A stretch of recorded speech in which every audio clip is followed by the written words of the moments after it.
پچھلی کلاس جہاں ہماری ہوئی تھی اس میں ایک عنوان جو تھا وہ قرأت کا تھا اور تقلید کا تھا۔ بس تقلید کے اعتبار سے اتنا سمجھ لیجئے جو نہیں کرتا تھا تو وہ شروع کر دیجیے۔ اب کس کی کریں؟ بہت آسان مسئلہ ہے۔ علماء کرام کے نزدیک بہت سارے طریقے ہیں تقلید شروع کرنے کے، اس میں ایک شہرت بھی، یعنی کسی بھی مجتہد کی شہرت اس کی علم کی بنیاد پر ہو جائے کہ یہ مجتہد، اس کی بہت زیادہ تقلید ہو رہی ہے، بہت زیادہ شہرت ہے علم کے اعتبار سے، تو اس بنیاد پہ بھی آپ تقلید شروع کر سکتے ہیں۔ دوسری بات جو طریقہ کار ہے، باقاعدہ آپ مختلف علماء کرام سے رابطہ کر کے یہ معلوم کر لیں کہ کس مجتہد کا نام علم کے اعتبار سے آج بہت زیادہ سر فہرست ہے مجتہدین کی فہرست میں، تو اس بنیاد پہ شروع کر دیجیے۔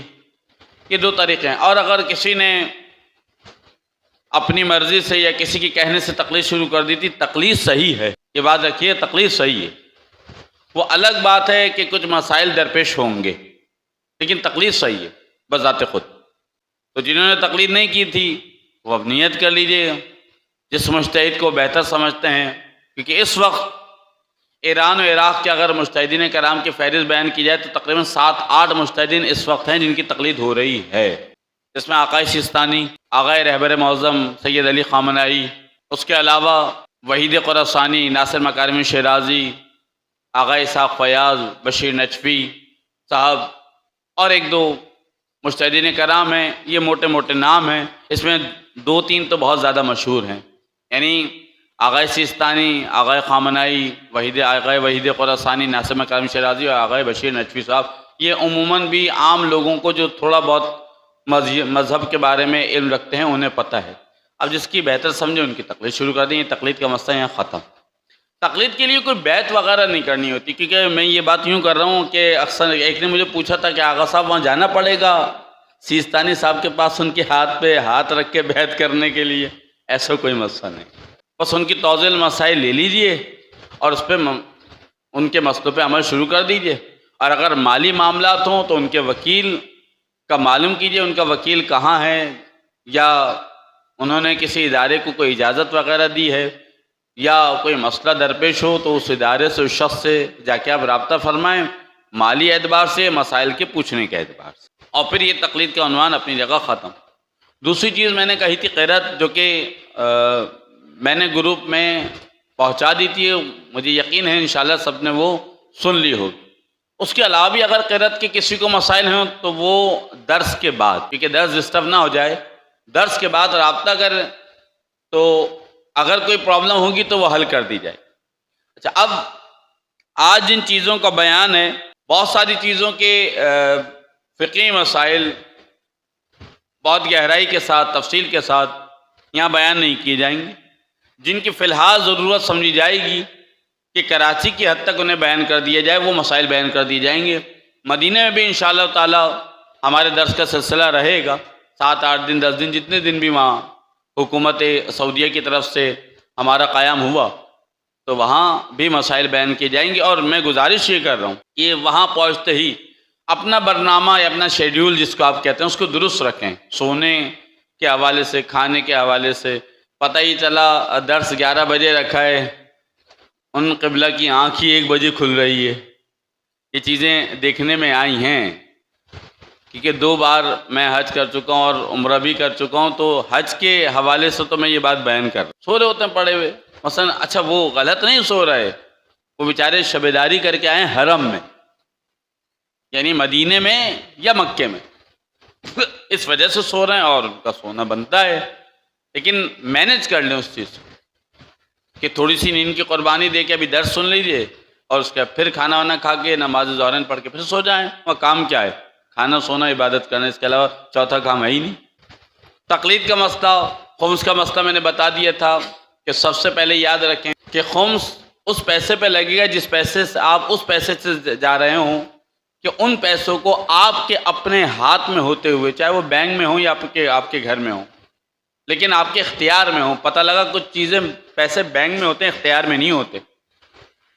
کچھ میراث کے مسائل ایسے ہوتے ہیں کہ گورنمنٹ یہ کہتی ہے کہ آپ کے بچے چھوٹے ہیں، بڑے ہیں، 18 سال کے نہیں، وہ جتنے بھی معاملات ہیں اس کی وجہ سے وہ آپ کے تو ہوتے ہیں، بینک میں بھی ہوتے ہیں، لیکن آپ کو ان پیسوں کو نکالنے کا اختیار نہیں ہوتا، تو وہ آپ کے ہاتھ میں نہیں کہلائیں گے۔ وہ پیسے جو آپ کے ہاتھ میں ہوں، اختیار میں ہوں، 1 سال ہو چکا ہو اور ان پیسوں کو آپ حج کے لیے استعمال کر رہے ہیں، پھر خمس لگے گا۔ لیکن اگر ابھی سال نہیں ہوا تاریخ کے اعتبار سے یا 12 مہینوں کے اعتبار سے، تو اس کے اوپر خمس نہیں۔ اور ایک اور ایسا طریقہ ہے جن پیسوں پہ سالوں ہو جائیں اس پہ خمس نہیں لگے، وہ ہے میراث۔ میراث پہ خمس نہیں لگتا، کیونکہ ہمیں تو میراث سے ملے تھے۔ یہ ہماری اماں مری تھیں، ابا مرے تھے، چچا کی اولاد نہیں تھی، وہ مرے تھے، انہوں نے ہمیں دے دیے، خالہ مری تھیں، وہ ہمارے نام کر گئی تھیں، لیکن حقیقتاً یہ نہیں لڑ کے اپنے نام کیے ہوں۔ میں بات بتا رہا ہوں، بھائی ہمارا تو حق بنتا ہے، چاہے نہ بنتا ہو شرعاً، ہمارا تو حق بنتا ہے۔ لڑ لیے، وکیل بھی بہت پکا قسم کا آپ نے کیا کہ آپ کو 1 کروڑ کے بجائے اس نے 1.5 کروڑ دلوا دیے، اور وہ آپ کے اکاؤنٹ میں آگے خوشی خوشی آپ زندگی گزاریں، لیکن اس سے حج تو باطل ہے کم از کم، کیونکہ پیسہ ہی نہیں آپ کا، حج واجب ہی نہیں ہوا آپ کے اوپر۔ تو یہ مسئلہ بھی اپنے ذہن میں رکھیں کہ میراث کے اوپر خمس نہیں ہے، اور وہ پیسے جن کو 1 سال نہیں ہوا اس کے اوپر بھی خمس نہیں ہے۔ ایسا بھی ہو سکتا ہے تیسری صورت خمس کی کہ کسی نے آپ کو یہ کہہ دیا ہو کہ آپ کے پاس 3-4 سال میں تو فلاں جگہ سے آئیں گے، تو میں یہ چاہ رہا ہوں کہ فلاں کاروان جا رہے ہیں، جاننے والے بھی جا رہے ہیں، لے جانے والا بھی آپ کا جاننے والا ہے، موسم بھی بہتر ہے، آپ کے وقت بھی ہے، اس وقت صحت بھی ہے، 2-3-4 سال کے پتہ نہیں صحت اجازت دے گی یا نہیں دے گی، تو آپ مجھ سے تھوڑے سے جو آپ کے پاس ہے تھوڑے سے مجھ سے لیجیے، حج کرائیے۔ اچھا، وہ جو آپ کے پاس پیسے تھے ان کو سال ہوا ہی نہیں تھا، کچھ اس نے دے دیے، تو ان پیسوں پر بھی خمس نہیں ہے۔ پہلے خمس نہ ہونے کی میں صورتیں بتا رہا ہوں آپ، اور پھر اگر ان تمام چیزوں کے علاوہ آپ کے پاس کوئی پیسہ ہو اور اس کو 1 سال ہو گیا اور خمس لگ گیا ہو تو خمس دینا پڑے گا۔ پچھلے درس میں نے ایک مسئلہ بیان کر دیا کہ اگر کوئی یہ کہہ رہا ہے کہ آغا صاحب میں خمس اتنے 12, 12.5, 13 لاکھ کا خمس نکال دوں گا تو میرے پاس پیسے تو بچیں گے نہیں، مجھے تو مانگ تانگ کے جانا پڑے گا حج پہ، تو کیا کروں؟ تو پچھلی مرتبہ میں نے ایک مسئلہ بیان کیا تھا، مجتہد جس کی آپ تقلید کرتے ہوں، سیستانی صاحب ہوں یا خامنئی صاحب ہوں، بشیر نجفی صاحب ہوں یا وحید خراسانی صاحب، ان سے یا ان کے وکیل سے یا ان کے کسی ادارے سے رابطہ کر کے ایک اجازت لیجیے۔ وہ اجازت کیا ہے کہ کم از کم احرام اور قربانی جو آپ کریں گے، بکری کی جو قربانی کریں گے، اس قربانی کے پیسے کم از کم ان کا خمس نکال دیں، یعنی احرام اور قربانی۔ آپ کہیں گے احرام تو ہمیں ہمارے گروپ نے دیا ہے، جس کاروان کے ساتھ جا رہے ہیں اس نے دیا ہے، پھر یہ آ گیا خمس ہی نہیں ہے۔ اب ایک ہی چیز پہ خمس بچا، وہ کیا ہے؟ قربانی۔ اس مجتہد کے وکیل یا مجتہد سے اجازت دیجیے کہ میں ابھی فی الحال اتنی استطاعت نہیں رکھتا کہ میں خمس دے سکوں، تو فی الحال اتنی استطاعت رکھتا ہوں کہ قربانی کے پیسوں کا وہ 40,000 ہے، 35,000 ہے، 50,000 ہے، 60,000 ہے، وہ آپ کو گروپ کے جو کاروان کے لیڈر ہیں، کاروان کے لیڈر وہ جانتے ہیں، آپ ان سے رابطہ کر کے پوچھیں کتنا خمس نکلے گا، وہ خمس نکال کے آپ ان مجتہد کے دفتر یا ان کے وکیل تک پہنچا دیں۔